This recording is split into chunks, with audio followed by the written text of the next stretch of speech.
Di dalam surat Al-Maidah mulai dari ayat 45, 46, 47. Dinyatakan yang pertama, wa man lam yahkum bima anzalallah fa ulaika humul kafirun. Berikutnya, wa man lam yahkum bima anzalallah fa ulaika humuz zalimun.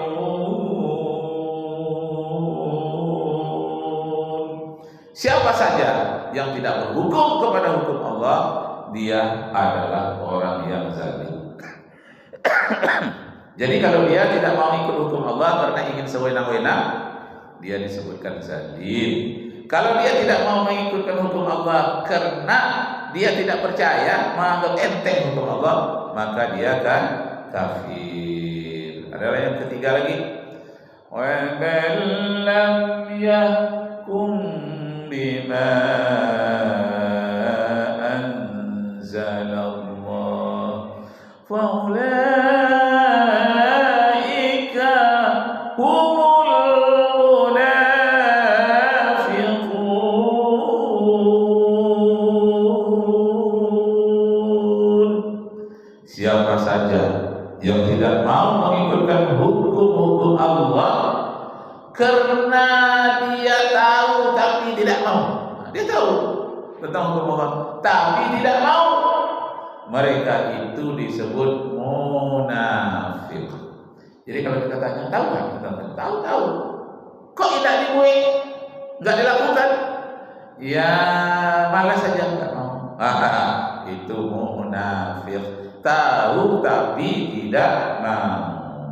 Nah, karena itu Bapak Ibu kaum muslimin jemaah Masjid Nurul Jannah yang terhormat. Nah, ada 5 kaidah-kaidah dasar Islam, terutama yang berkaitan dengan pemahaman ajaran Islam.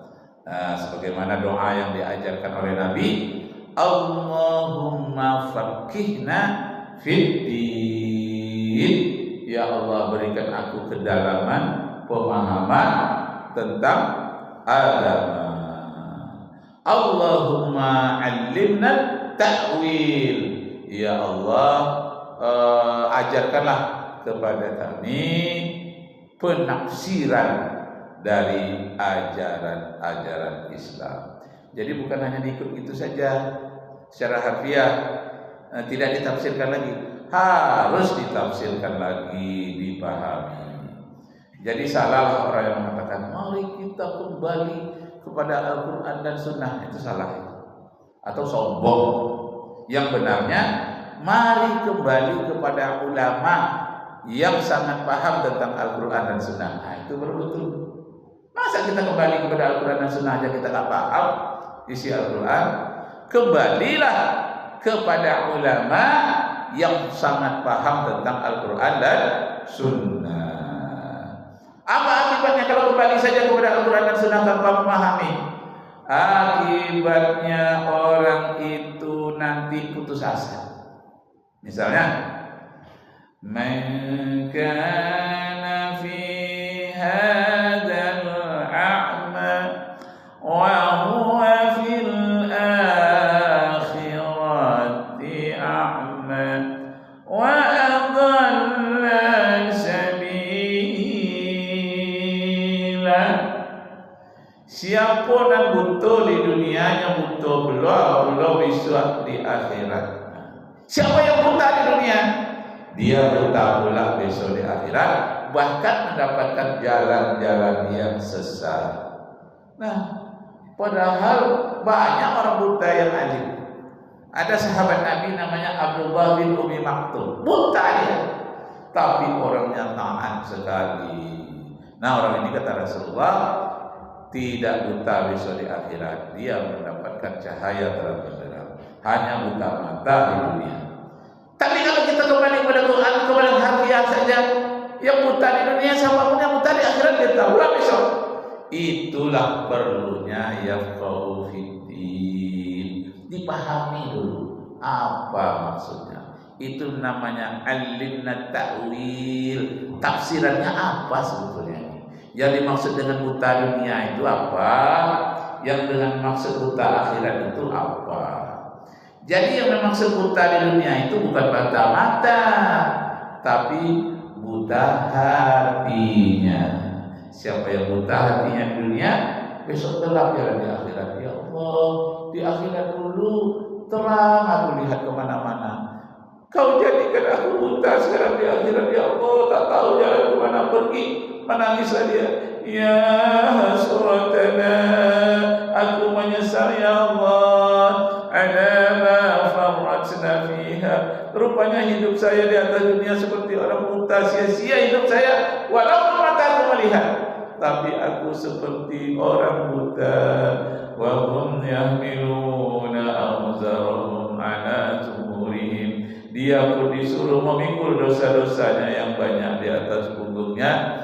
Ala sa'a ma yazirun. Alangkah malangnya nasib orang-orang yang berdosa, matanya buta, tidak tahu jalan kemana akan dituju. Tak tahu ya Allah, pada masa begitu luasnya dan begitu panasnya, padamnya luas, awak buta pula. Kenapa ya Allah? Mataku dulu melihat di dunia, kenapa jadi buta? Karena hatinya tak mampu, tak ditebus oleh ayat-ayat Allah. Dia tidak pernah berdoa, tidak pernah bertawakal kepada Allah, tidak pernah mohon perlindungan kepada Allah. Seharusnya minta perlindungan. Hasbunallah wa ni'mal wakil. Aku mohon perlindungan kepada Engkau ya Allah. Engkaulah sebaik-baik pelindung. Ni'mal wakil, sebaik-baik pelindung. Jadi wakil itu artinya pelindung. Kalau wakil rakyat, pelindung rakyat. Itu zaman dulu. DPR itu wakil rakyat. Zaman dulu pelindung rakyat. Zaman sekarang pelindung oligarki, pelindung aguan, Antoni Salim, pelindung oligarki. Entah siapa lagi yang dilindung. Padahal wakil itu artinya pelindung. Jadi nikmal maula wa nikman nasir. Engkaulah sebaik-baiknya pelindung ya Allah, sebaik-baik penolong. Jadi sering-sering kita baca ayat agar dilindungi oleh Allah. Bukan Allah langsung melindungi, ada malaikat yang diutus oleh Allah untuk melindungi.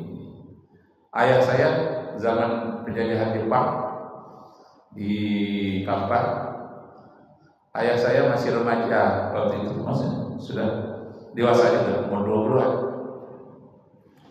Sawah katanya sudah ditebas semua,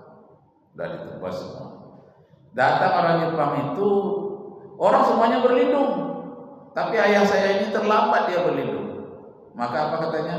Secara spontan aja di mulutnya, apa katanya? Ya malaikat, tolong. Itu mula yang teringat oleh dia. Lalu dia sembunyilah, tiara sekedarnya dekat sawah itu. Lewat orang Jepang tadi dengan tentaranya itu, tak nampak oleh Jepang tadi, dia selamat.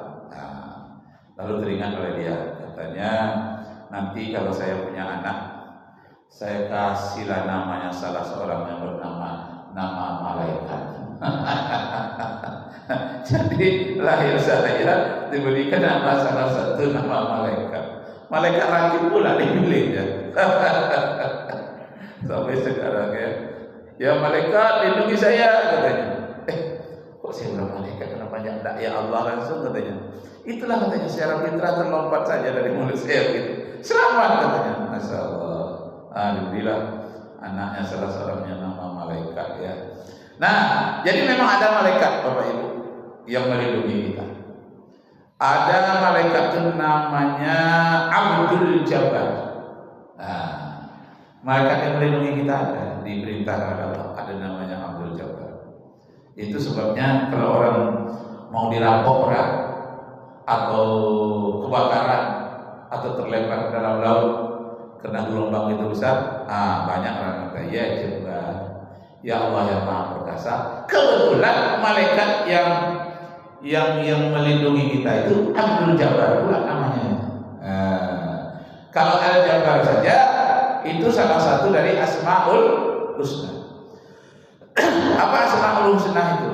Huwallah alladzi la ilaha illa hu alimul ghaibi wasyahadah wasyahadati huwar rahmanur rahim.